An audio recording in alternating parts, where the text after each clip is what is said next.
Start. अध्यक्ष महोदय, मैं आज एक ऐसे विषय पर बोलने जा रहा हूं कि जो देश के सामने एक बहुत बड़ी समस्या बना हुआ है। आजकल कृषि पर बहस चल रही है।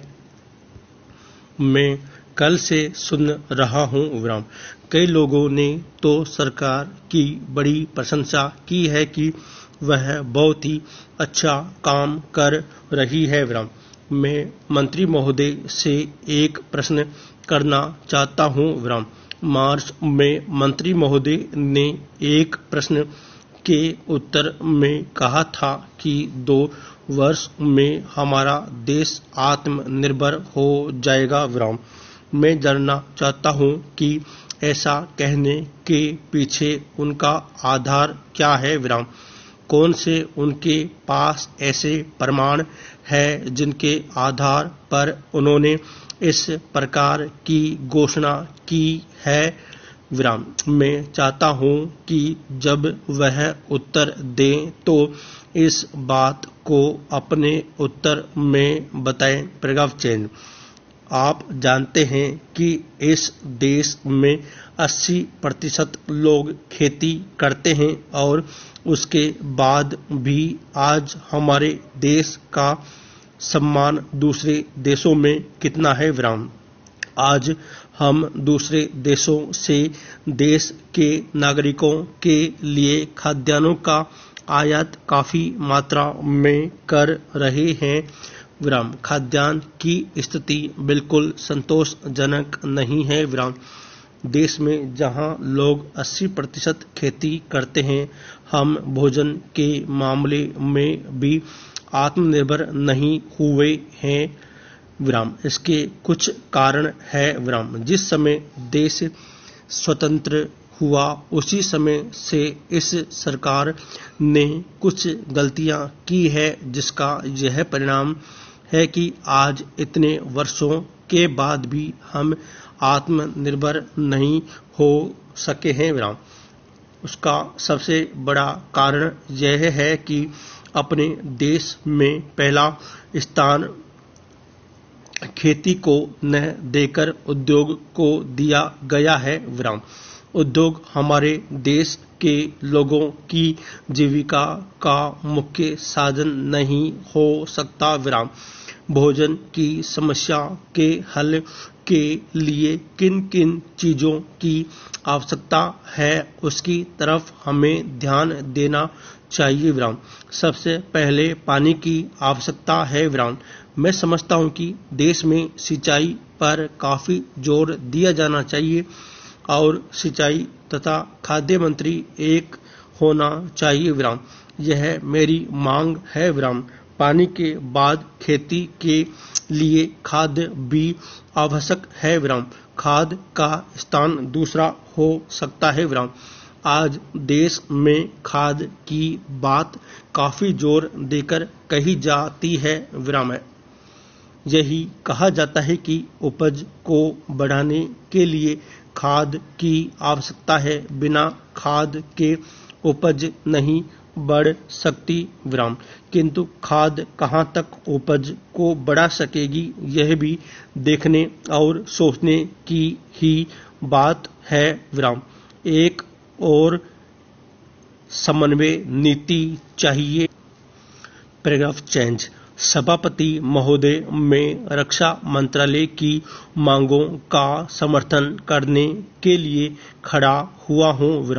वर्तमान घटनाओं से पता चलता है कि संसार का हर देश अपनी सुरक्षा के बारे में चिंतित है और उसके लिए हर प्रयत्न कर रहा है। इस दृष्टि से अन्य देशों की तरह हमारे देश में भी रक्षा मंत्रालय का महत्व है। मुझे इस बात की खुशी है कि जहां अन्य मंत्रालयों की उनके पिछले साल के कामों के बारे में काफी आलोचना हुई है, वहां इस मंत्रालय की कम आलोचना हुई है। इससे पता चलता है कि इस मंत्रालय ने पिछले साल अच्छा काम किया है विराम।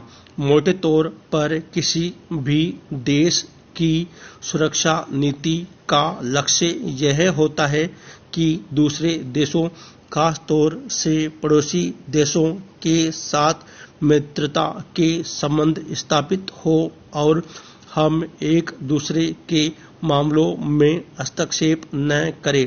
लेकिन उसके साथ यह भी जरूरी होता है कि हम अपने देश की सीमाओं और अखंडता की रक्षा करें विराम। इसलिए हमारे देश का यह कर्तव्य हो जाता है कि हम अपने पड़ोसियों के कार्यों पर पूरी नजर रखें, क्योंकि आज तक हमारे देश पर जो संकट आए वे हमारे पड़ोसियों से आए हैं विराम। 1965 में पाकिस्तान के साथ जो लड़ाई हुई और उसके बाद ताशकंद में जो समझौता हुआ वह सिर्फ कागज पर ही रहा।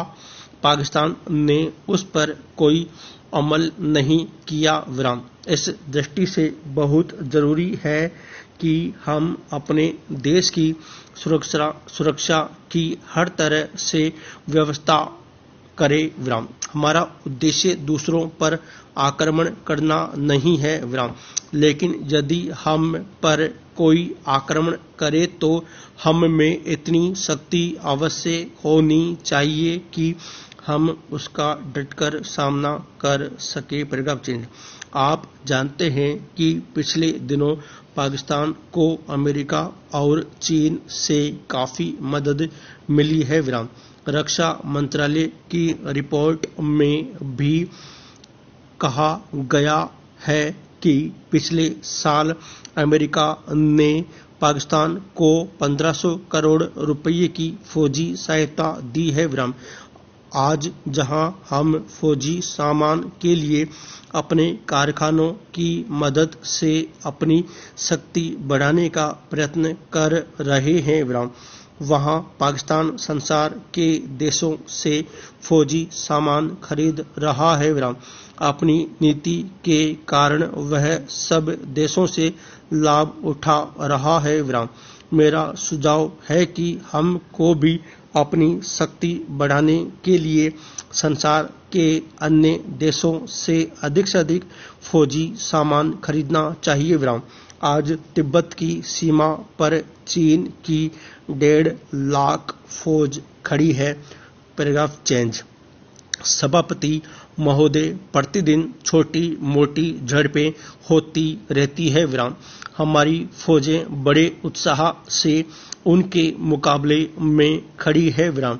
उनके हौसले बहुत ऊंचे हैं, लेकिन हमारी सरकार का भी यह कर्तव्य है कि उनके हौसले को कभी गिरने न दे विराम।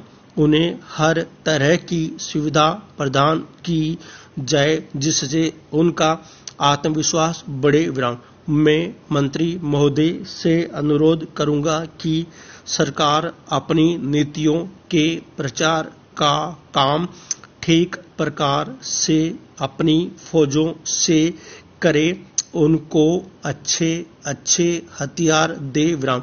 अनुसूचित जातियों और आदिवासी जातियों के आयुक्त ने जो अपना प्रतिवेदन प्रस्तुत किया है उस प्रतिवेदन को देखने से यह प्रतीत होता है कि इसको तैयार करने में उन्होंने बहुत परिश्रम से कार्य किया है विराम।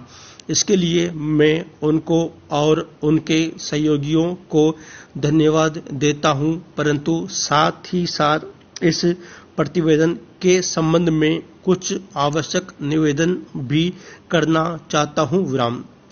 पहली बात तो यह है कि इस प्रतिवेदन को देखने से ऐसा प्रतीत होता है कि इन कार्यों के लिए जिस धन का उपयोग होता है वह 3 साधनों से उपलब्ध होता है विराम। केंद्र सरकार द्वारा, राज्य सरकारों द्वारा और कुछ गैर सरकारी संस्थाओं द्वारा विराम। प्रतिवेदन के अनुसार